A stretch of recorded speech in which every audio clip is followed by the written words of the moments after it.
Dobrý večer, vážení televízni diváci.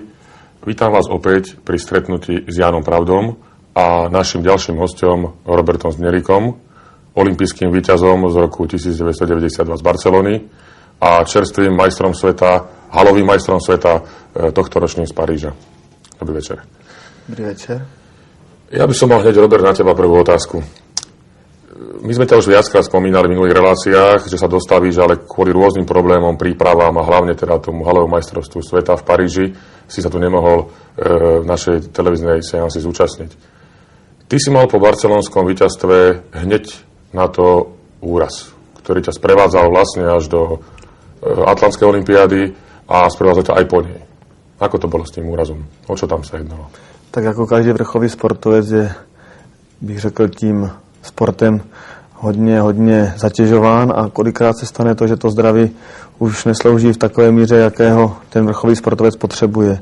No a mně se stalo právě po těch 10 letech tvrdé dřiny, tvrdého tréninku, že bohužel zrovna po olympijských hrách v Barceloně v roce 1993 se mi stalo vlastně zranění na mistrovství světa v roce 1993 ve Stuttgartu, kdy jsem měl zranění pravého kotníku, zrovna odrazové nohy. No a šel jsem na 2 operace, které po delším čase jsem hodnotil, že mě v žádném případě nepřinesli to, co se od nich očekávalo. Spíš jsem to mohl hodnotit naopak, že to bylo horší.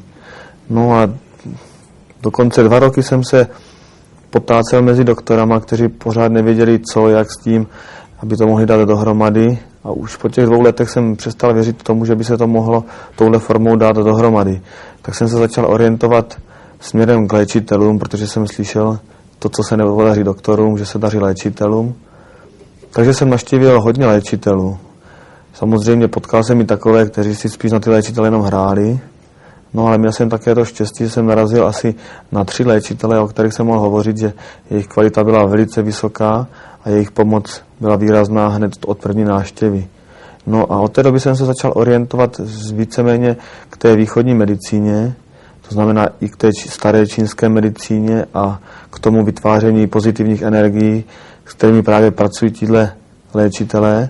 No a právě jedním z tím vůbec nejlepších léčitelů nebo z těch, který mi pomohli, byl právě pan Pravda, který mi právě pomohl těsně před mistrovstvím světa v hale v letošním roce, kdy jsem měl takové obrovské problémy s ramenem, kdy jsem už myslel, že na mistrovství světa ani neodjedu, ale po první návštěvě, kdy si mě vlastně připravil k tomu svému zákroku, následoval potom ten zákrok, který mi vlastně zůstal i na ruce jako znamínko, kde mi vlastně svoji energii vypálil ten problém na rameni v téhle oblasti. No a potom jsem mohl se zúčastnit mistrovství světa a podařilo se mi právě získat zlatou medaili. A kde byl ten největší problém, se mi podařilo tohle vítězství. Čili já s tím mám jenom pozitivní zkušenosti a už bych od toho nikdy neopustil. I když chápu mnohé lidi, kteří s tímhle zkušenosti nemají, že se na to nedívají tak, jak ti, kteří už tyhle lidé dokázali pomoci tak, jak by to normální človek vôbec ani očakávať nemohol. No ja len pripomeniem, že ten prvý kontakt s pánom Pravdom sprostredkoval tvoj manažér Edo Vozár, ktorý je momentálne býva v Utahu, je tu síce, není tu štúdiu, je tu štúdiu s nami, ktorý bol s nami, alebo teda so mňou v obchodnom kontakte a spýtal sa na teba a hneď prostredníctvom Janka sme vás spojili. Ja som sa teraz pýtal Janka, ako hodnotíš ty prvé stretnutie tu s Robertom a vlastne podobné zraneniu Kataríny Studeníkovej alebo aj zraneniu Petry Langrovej? No, tak ja by som povedal, že by sa k tomu mohol vyjadriť sám Robert. A ja sa tiež vyjadrím, čo sa bude mňa týkať. Ako on vlastne hodnotil, lebo on prišiel k neznámemu človeku, videl ma prvýkrát. No, abych teda hned mohl za začátku říct, jak to asi vypadalo. Ten první kontakt, kdy mě vlastně i pán Pravda říkal, že si mě víceméně připravuje na ten zákrok, který vlastně potom provede, tak potom jsem cítil, jak by do mě najížděly ostré žhavé jehly, které mě vypalovaly ten problém, který v tom rameni byl, o kterém doktoři nevěděli vůbec ho přesně specifikovat, co s co to je, jestli to je zánět, jestli to je nějaké starší zranění, jestli to je něco natrženého z minulých let. A prakticky žádnou léčbou, tou alternativní, to je tou nám známou od doktorů, se to nedařilo vůbec vyléčit. A prakticky hned po tom zákroku, který byl i trošku, bych řekl, bolestivý, ale to si myslím, každý dokáže trošku vytrpět nějakou bolest, když ví, že to bude mít ten efekt, že ta bolest, která neustále přetrvává, se tímhle potom bude eliminovat. No ale hned po tom zákroku jsem prakticky cítil tak pozitivní výsledek, že jsem byl sám z toho velice překvapený a to už jsem prakticky odjížděl na mistrovství světa v takové pohodě, že jsem věděl, že už tohle bude v pořádku. A samozřejmě měl jsem také tu informaci právě o tenistce Studeníkové, která měla také problém s ramenem a tenhle problém si podařil právě taky dát dohromady prostřednictvím pana Pravdy, tak z toho důvodu jsem nelenil a hnal jsem auto z Prahy až do Nitry, kde se mi tato cesta rozhodne vyplatila. Takže Janko, ja sa spýtam, akým systémom alebo akou metódou došlo? Takže prvýkrát, keď bol u mňa, som používal úplne novú metódu, kde som čiste energeticky naplnil telo, kde som neprevádzal žiadne zásahy, ale najprv som sa Roberta spýtal, že či chce podstúpiť taký zákrok a on sa ma opýtal, čo to bude obnášať. Tak som mu povedal, ostane ti po mne stopa, akási popálenina a vlastne tým pádom by to malo byť všetko. Budem sa ti to snažiť vypáliť, lebo som to videl, bolo to veľké asi ako slivka. Veľko slivky to malo. Nevedel som to definovať, čo je to v skutočnosti. Pokladal som to za nejaký zápal alebo niečo. Proste v tom tele mi to jednoducho vyzeralo ako tmavý flak. Ja som sa pýtal, čo hovoria na to lekári a Robert mi tiež nevedel presne povedať vlastne jeho diagnózu. To bolo niečo podobné ako u Kataríny alebo aj u Petry Langurovej, kde takisto lekári len definovali, že je zápal, ale nevedeli ten zápal v podstate odstrániť. No myslím si, že u Roberta to bolo oveľa horšie, lebo to nebolo len na jednom mieste, čo sa týka tu na rameni, ale aj z druhej strane na lopatke. A ja som vlastne prevádzal 2 zákroky. Vtedy prišiel aj so svojou manželkou a ja som ho tam držal, myslím, že vyššie hodiny však. Ano, ale ještě bych řekl, že ten můj problém, ten byl několika roků. Já jsem prakticky s tím zraněním procházel už před olympijskými hrami, čili to už bylo nějakých 5 let, kdy se to neustále vleklo a víceméně furt se to trošku zhoršovalo. Ten stav se nijak nelepšil a neustále jako aj prohřívání, masírování, vždycky tu bolest trošku zmírnilo, ale už právě v tom letošním roce už to vyvrcholilo tak, že jsem z tréninku několikrát odešel, že jsem nemohl vůbec tu tyčku absolvovať na tom tréninku. No ale ja sa preruším jednoho aj druhého, pretože ste mi spomínali obidvaja, že počas toho zákroku v Nitre, keď teda Robert dopúšťal ambulanciu, tak spoločne aj s manželkou aj s tebou ste okolo mesiaca alebo na oblohe zazreli taký zvláštny úkaz. A to len doplňa to, čo sme spomínali v minulej relácii, že aký má vplyv počasie na tvoje zákroky. O čo sa tam vlastne jednalo? Niečo poviem. Neviem, či si pozeral takú reláciu, ukazovali, ako nejaký Rus rozháňal oblaky. Áno. Čiže sústreďoval energiu a ukazovali tam na kamere. Ja som to osobne nevidel a ja verím kľudne, že to je možné. Lebo pri mojej práci sa veľmi často deje to, že sa vytvorí v priestore akoby iný priestor. Akoby v priestore diera, ktorá je viditeľná. A my sme vtedy zažili taký veľmi zvláštny úkaz, také kruhy sme to chceli aj fotiť, len sme nemali žiaden foťak, nič, aby sme mali aj dôkaz toho. A tak dlho sme stáli, lebo sme potrebovali, že ten kruh sa zmenšoval, zväčšoval a proste to vybral. No však môžeš o tom aj ty povedať. Skutočne je to pravda, nic si nevymýšľame tu. No bylo to něco unikátního, já jsem se s ničím takovým nesetkal. Nevím ani z jakého důvodu, ani přesně už si nespomenu, kdo si toho první všiml, ale prakticky jsme stáli asi 4 hodiny, jsme se dívali směrem k tomu měsíci, kde kolem něho bylo úplně jasná, bych řekl, taková mlha, která byla ohraničena úplně přesně, jako kdyby něco proletělo velkou rychlostí atmosférou a zanechalo za sebou stopu a tohle se pomaličku rozpínalo. A já jsem si říkal, škoda, že nemáme foťák, že si to můžeme jako vyfotit, ale i s tím jsem odjížděl s tím domněním, že se tohle vysvětlení nějakým způsobem dostane od astrologu nebo od někoho, kdo se tady tímhle zabývá. Prakticky jsem o tomhle nic neslyšel, takže mi to trošku jako překvapilo, že to uniklo, protože si myslím, že tohle nebylo něco normálního, že to bylo něco, co není vůbec zběžného a nevím, jestli se třeba teďka ještě tím někdo nezabývá a nehledá právě tu příčinu, z čeho to vzniklo, ale rozhodně jsem to v životě nikdy neviděl a bylo to tak do očí bijící, že to rozhodně nebylo nějaká jenom mlha nebo nějaký běžný úkaz. Ja sa vrátim k tomu zákroku. Hovorí, že si to mal dlhodobé, 4 roky.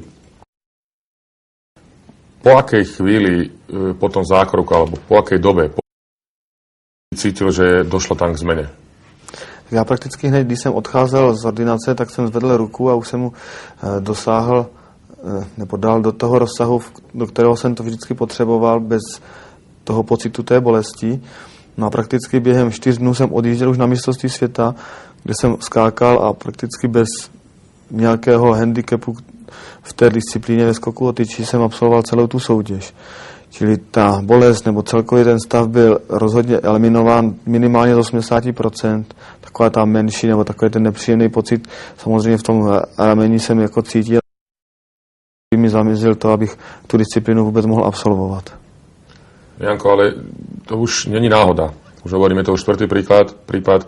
Medzi tam bol ešte aj s kolenom, obdobným niečím, nebolo to síce rameno, jeden futbalista. To znamená, že takéto od lekárov idú a v podstate veľmi rýchlo, na 1, na 2 krát. Takže to musí byť, či už s tým počasím, alebo teraz nejakou to... Povedal, toto sú len zásahy, ktoré ukazujú nový smer. Jak asi ten môj zákrok vyzeral? Ja som už pred niekoľkými reláciami hovoril o tom, že všetko v človeku je na frekvenciu a na svetlo a že aj frekvencia a svetlo ovplyvňujú logické, biochemické procesy v tele človeka.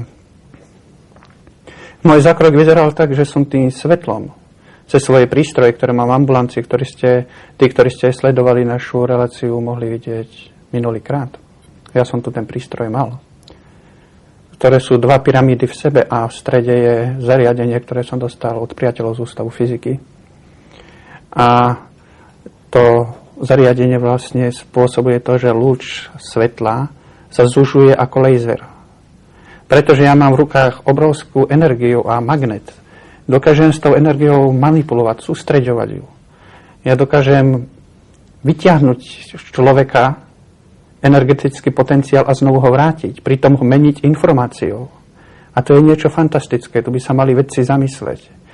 Že skutočne nič netreba, len vyvinúť mi fantastické prístroje, ktoré by boli na báze supervodičov, ako je meď, zlato, a na báze toho, čo najlepšie koncentruje energiu a spracúva do určitých foriem. Ako som už rozprával, celý človek je vlastne, by som to nazval, v geometrickej mriežke. A takisto každý orgán príjma geometrickú mriežku. Čo tým chcem povedať? Že vlnenie, ktoré prechádza celým priestorom a orgány, ktoré sú na tieto vlnenia napojené, podliehajú tejto geometrii. Podliehajú tejto frekvencii. Problém v ramene nebol problém len v kuse mäsa, svalov, ale aj v tejto mriežke frekvencií. A ja neodstraňujem len bolesť na jednej báze, ale preto, že pracujem v iných rovinách. Robím to aj v tejto energetickej mriežke. Dneska si spomínal, a ja sa pripájam k tej myšlienke, že určite pri tom zákroku je potrebné, aby ten pacient, alebo teda ten človek, športovec, pacient bol pripravený. A ty si použil jeden veľmi dobrý výraz, že športovci, keď prídu k tebe, či to bola Katka, Petra Langrová, tu Robert alebo iný, a použil si ten výraz, nevymýšľajú. Áno. A môžem to potvrdiť aj z iného svetla v tom, že keď sa ľudia objednávajú, tak vlastne váhajú, či majú prísť, nemajú prísť, či sa to dá, či sa to nedá. Kdežto tí športovci dojdú, v podstate sa nepýtajú, sú pripravení pri prvom zákroku, chcú, aby sa to odstránilo a zrejme naozaj to je odstránené. Takže bude to aj v tej príprave toho pacienta, alebo naozaj v tom výraze, že športovci nevymýšľajú? Tak to ti to povie, Mirko. Toto je, ty si so mnou už toho veľa zažil. Toto je 11. rok mojej práci. A ja som sa dostal vlastne k tomuto vrcholu. K tomuto špicu. To je bod, kde dostávam a spoznávam iné roviny, tie, ktoré nevidia ľudia. Ak ten športovec sa chce dostať k tomuto vrcholu, tak skutočne musí vynaložiť všetko svoje úsilie a sústrediť sa do jedného bodu. Ak príde ku mne úprimný človek, je jedno, aké je viery, náboženstva či vyznania.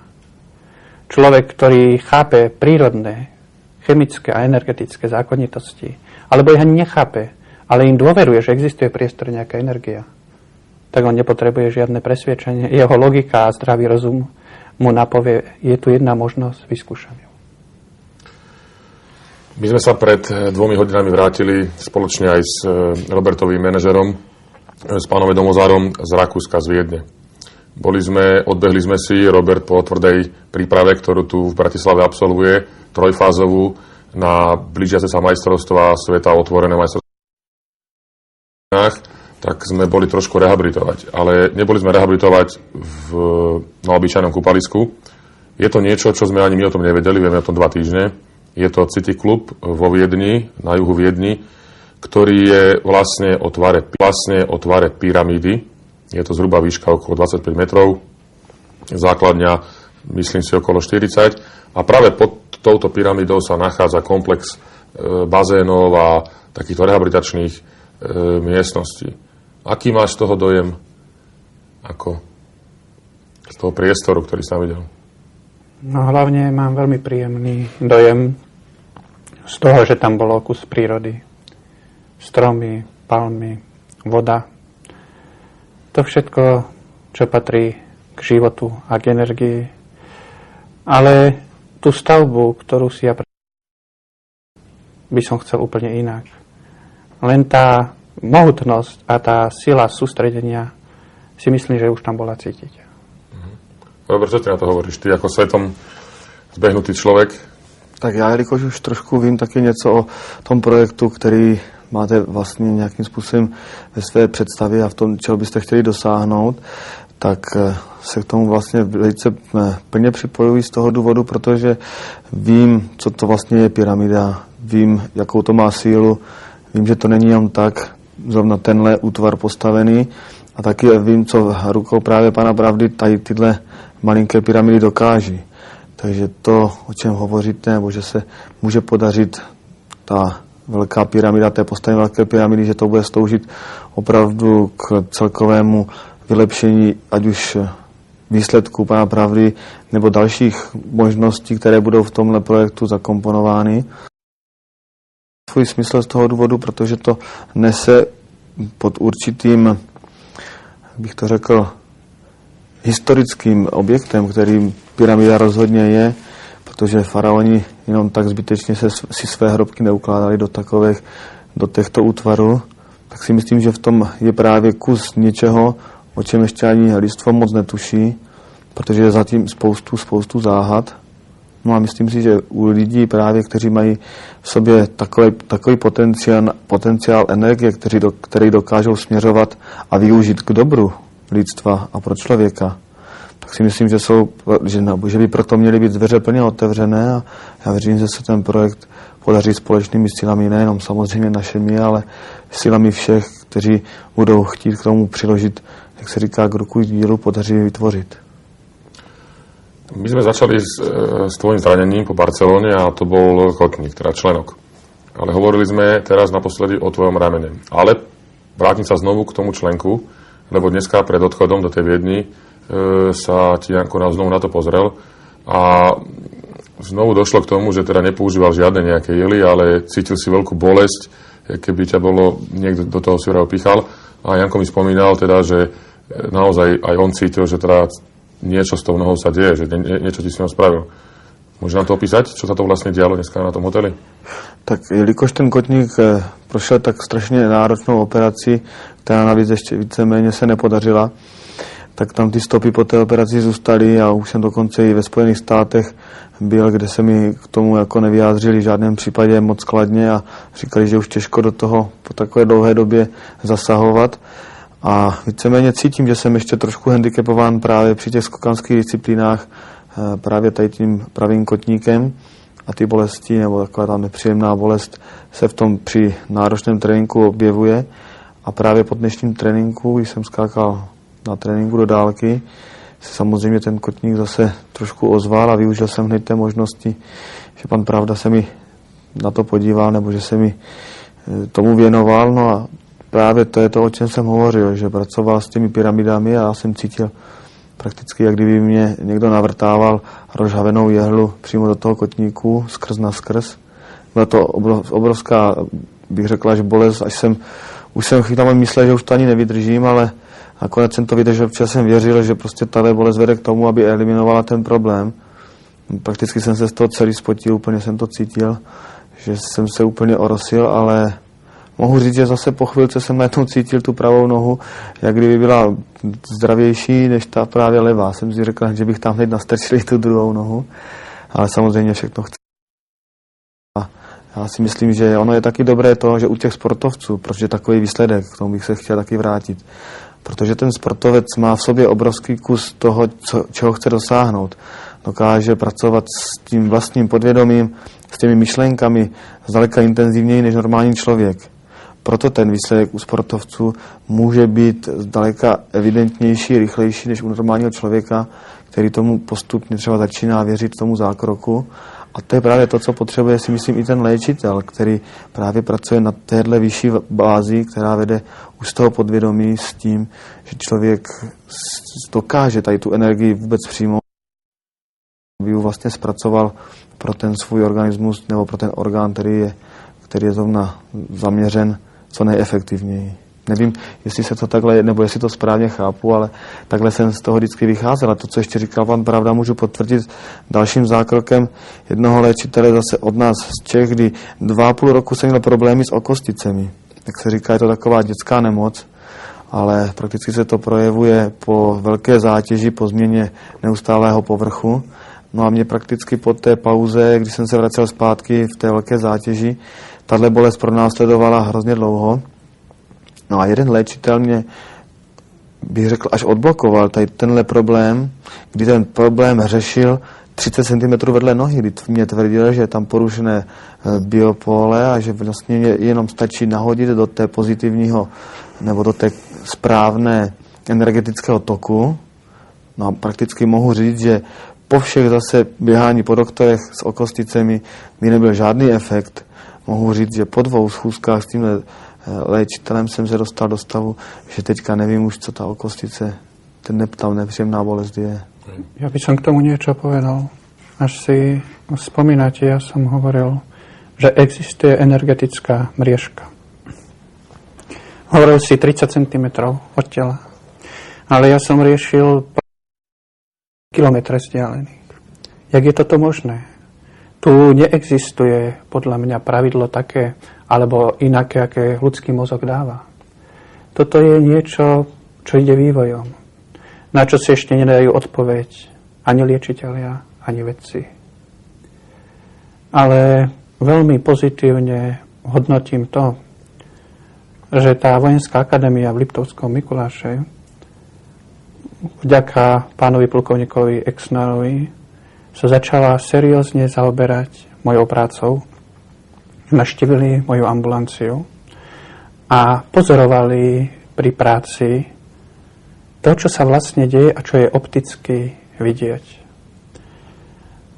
A ukázalo sa, že to, čo hovorím, nie sú žiadne výmysly.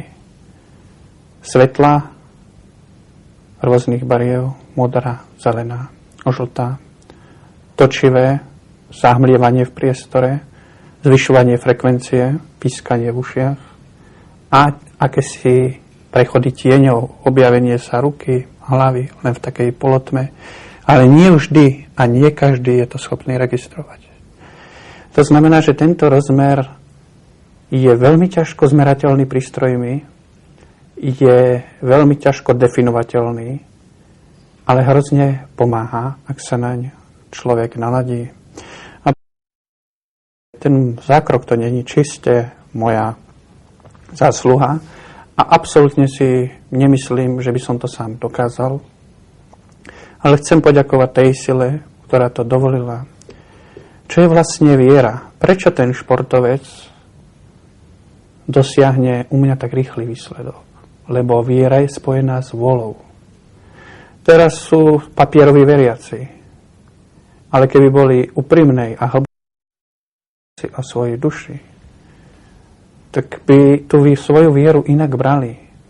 Inak by sa snažili preniknúť a inak vcítiť do toho, s čím sú vlastne spojení. Lebo toto spojenie treba hľadať.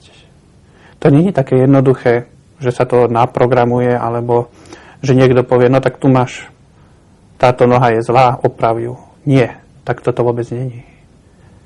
Je to závislé skutočne od tej duši. Duša je energetický potenciál v človeku.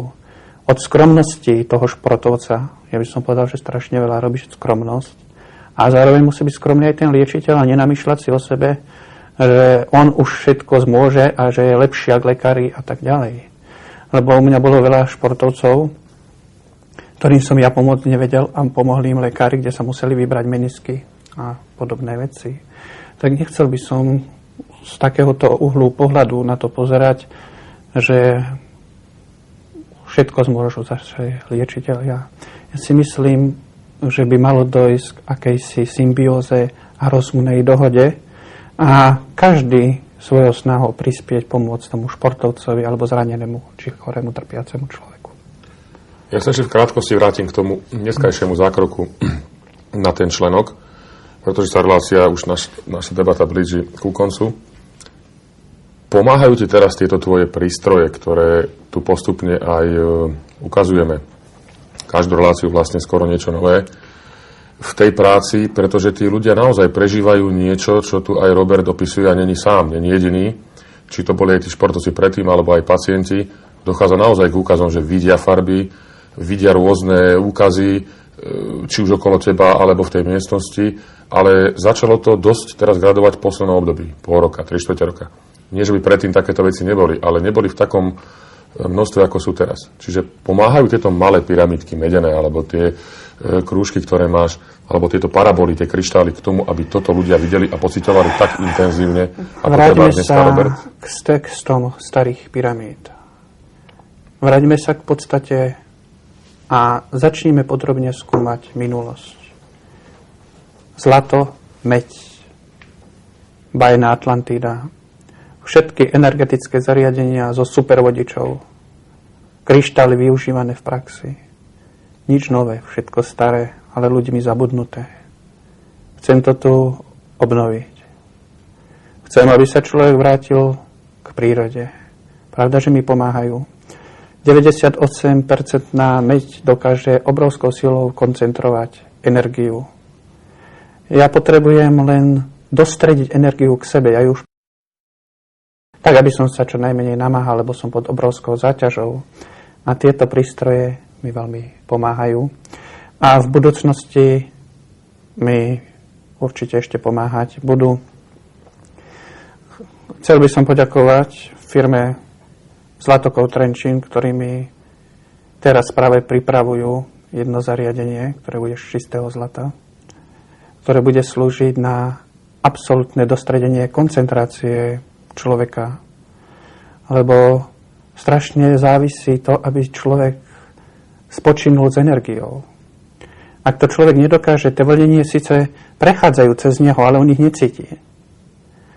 A ľudia si mnohí myslia, že tá energia neestuje, pretože oni nemajú schopnosť ju vnímať. Ale táto energia sa nedá vnímať v napätí, vnútornom, duševnom boji, psychických stresoch a tak ďalej.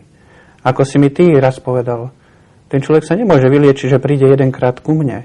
A ja som si Roberta pripravil na ten zákrok. Takisto som si Katku pripravil na zákrok. Takisto tie basketbalistky a mnohých iných športovcov a každého jedného človeka. Bola u mňa lekárka, ktorá mala obrovské problémy so srdcom. A tiež som jej vysvetlil, že idem jej robiť zákrok v oblasti toho srdca. A ona bez všetkého súhlasila. Videla modrý lúč, ktorý z nej vychádzal, ak som ja zdvihol tú ihlu, a bol svetelnej farby. To znamená, že tu už nejde o podvody a môj cieľ není hovoriť nejaké nepravdy, ja hovorím čistú pravdu taká, aká v skutočnosti aj je. Hovorím budúcnosť medicíny, budúcnosť energií a budúcnosť, ktorá je napísané v nás, je prelom. Skutočne som objavil niečo, čo do budúcnosti dokáže strašne veľa dobra, ak to zoberú do ruky dobrí, úprimní ľudia a bude sa to využívať v zdravotníctve, bude sa to využívať na svietenie, na pohyb. Len treba veľmi skromne a pomaly postupne túto skladačku dať dokopy, aby sa to začalo v priestore vlastne. Je to ľudský mozog na základe vedeckých a na základe energetických predpokladov dokáže usmrtiť. No naša debata sa naozaj už skončila.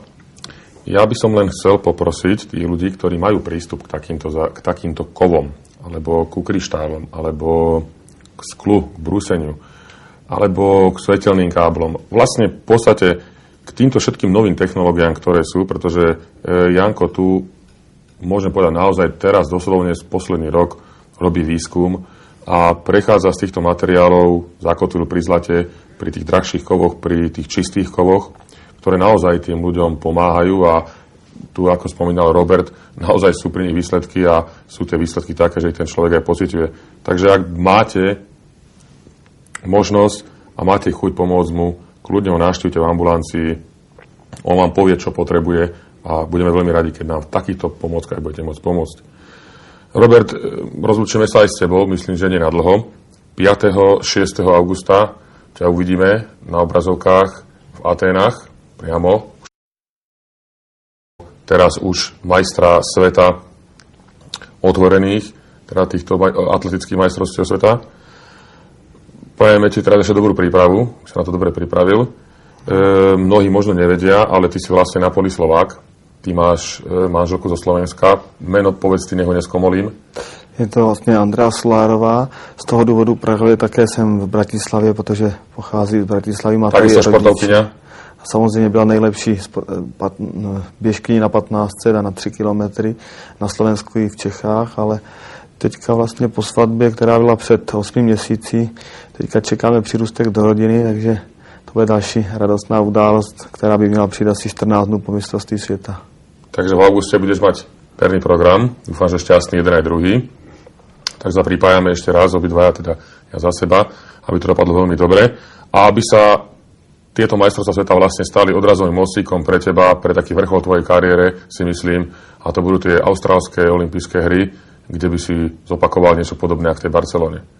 Všechno k tomu směřuje. Já děkuji tady za tady tuhle výzvu a já se ji budu držet co nejpevněji tak, abych potěšil zase ty diváky a ty fanoušky, kteří mi neustále drží pěstí a věřím, že na Slovensku jich ještě také pořád nějaká ta řádka, protože v roce 92, tak jak zpětně jsem měl informace, jsem hodně lidem udělal radost a co je hezčí na světě, než dělat kolem sebe radost, takže se o to budu snažit. Když to nevyjde, tak se za to předem omlouvám, ale myslím si, že s čistým svědomím mohu tvrdit to. Dobre. Mne zostávajú len dve veci na záver.